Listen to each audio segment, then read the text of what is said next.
नमस्कार। देखिए, खेती में मेहनत तो जी तोड़ होती है, पर उसके साथ एक चिंता भी हमेशा लगी रहती है कि क्या होगा अगर मौसम ने साथ नहीं दिया। तो आज हम इसी चिंता के एक बहुत बड़े समाधान पर बात करेंगे, प्रधानमंत्री फसल बीमा योजना। चलिए आज इसको बिल्कुल सीधी और आसान भाषा में समझते हैं। यही यही वो सवाल है जो हर किसान के मन में कहीं ना कहीं जरूर उठता है। जब दिन रात की मेहनत से तैयार की हुई फसल पर बारिश, सूखा या कोई और आफत आ जाती है, तो उस नुकसान की भरपाई आखिर होगी कहां से? पैसा मिलेगा कैसे? तो आज हम इसी मुश्किल सवाल का जवाब खोजने वाले हैं। और इस सवाल का जवाब छिपा है सरकार की एक बहुत खास योजना में। तो चलिए सबसे पहले यही समझते हैं कि आखिर ये प्रधानमंत्री फसल बीमा योजना है क्या, और सबसे जरूरी, ये किसानों की मदद असल में करती कैसे है। आइए एक एक करके सब कुछ जानते हैं। तो देखिए, इसको एकदम आसान शब्दों में समझें तो ये योजना किसानों के लिए एक सुरक्षा कवच की तरह है। इसमें सरकार और बीमा कंपनियां दोनों मिलके किसानों को फसल के नुकसान से होने वाले आर्थिक बोझ से बचाती हैं। मतलब अगर किसी भी वजह से फसल खराब हो जाती है तो पैसों की मदद मिलती है। और इस योजना की सबसे अच्छी बात जानते हैं क्या है? कि नुकसान की भरपाई का जो पैसा होता है, जिसे हम क्लेम कहते हैं, वो बिना किसी बिचौलिए के, बिना किसी दफ्तर के चक्कर काटे सीधा किसान के बैंक खाते में आता है। सीधा फायदा, कोई झंझट नहीं। अच्छा, अब आते हैं सबसे बड़े और सबसे जरूरी सवाल पर, पैसों की बात। कि भाई, इस बीमा को लेने के लिए किसान को अपनी जेब से आखिर देना कितना होगा? तो यहाँ एक बहुत अच्छी खबर है, किसान पर बोझ बहुत ही कम रखा गया है। अगर खरीफ की फसलों की बात करें, जैसे कि धान या मक्का, तो किसान को कुल बीमित रकम का सिर्फ, जी हां, सिर्फ 2% प्रीमियम के तौर पर देना होता है। ये वाकई में एक बहुत ही मामूली रकम है। और अगर रबी की फसलों की बात करें, जैसे कि गेहूं या चना, तो ये प्रीमियम और भी कम हो जाता है, सिर्फ 1.5% यानी 1.5%। वहीं जो बागवानी की फसलें होती हैं, मतलब फल, सब्जियां और दूसरी कमर्शियल फसलें, उनके लिए प्रीमियम की दर 5% रखी गई है। तो सवाल उठता है कि अगर किसान सिर्फ 2 या 1.5% दे रहा है, तो बाकी का पैसा कौन भरता है? और यही इस योजना की सबसे बड़ी ताकत है। किसान के हिस्से के अलावा जो भी बाकी का प्रीमियम बचता है, वो सारा का सारा सरकार चुकाती है, ताकि किसानों पर जरा भी बोझ ना पड़े। चलिए, प्रीमियम की बात तो समझ आ गई, पर अब ये जानते हैं कि ये सुरक्षा कवच हमें बचाता किन किन आफतों से है।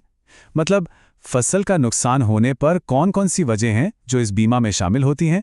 देखिए, इस योजना की सबसे अच्छी बात यह है कि इसमें लगभग हर तरह के कुदरती नुकसान को शामिल किया गया है, चाहे वो सूखा पड़ने से हो या फिर भयंकर बाढ़ आने से। दोनों ही कवर हैं।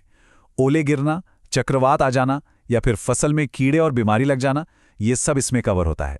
इतना ही नहीं, अगर किसी छोटे से इलाके में कोई स्थानीय आफत आ जाए या फिर फसल काटने के बाद भी नुकसान हो जाए, तो भी मदद मिलती है। ये एक तरह से चौतरफा सुरक्षा है।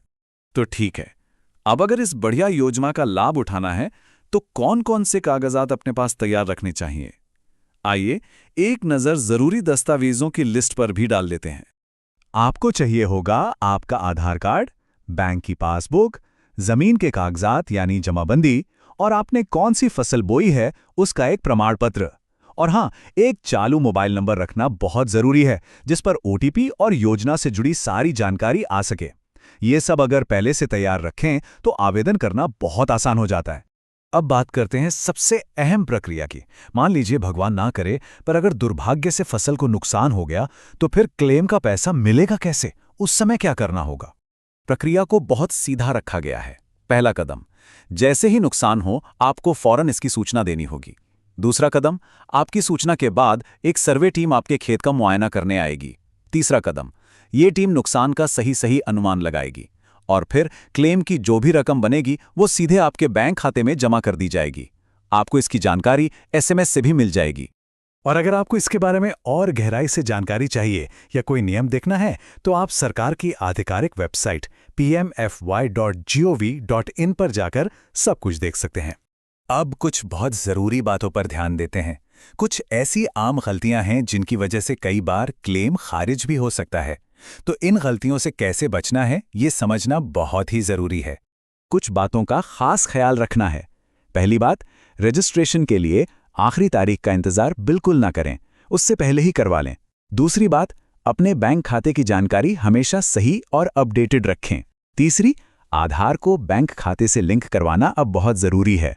और सबसे अहम बात, हर राज्य में आवेदन करने की आखिरी तारीख अलग अलग होती है, तो अपने राज्य की तारीख का पता ज़रूर कर लें। तो कुल मिलाकर कहें तो ये योजना किसानों की मेहनत को सुरक्षित रखने के लिए वाकई में एक सुरक्षा कवच की तरह काम करती है। ये अनिश्चितताओं से भरे खेती के काम में एक बहुत बड़ा सहारा है। तो अंत में एक सवाल खुद से पूछना बनता है, खेतों में जो पसीना बहाया जाता है, जो दिन रात की कड़ी मेहनत की जाती है, क्या वो मेहनत इस सुरक्षा कवच के लायक नहीं है? इस पर विचार जरूर कीजिएगा।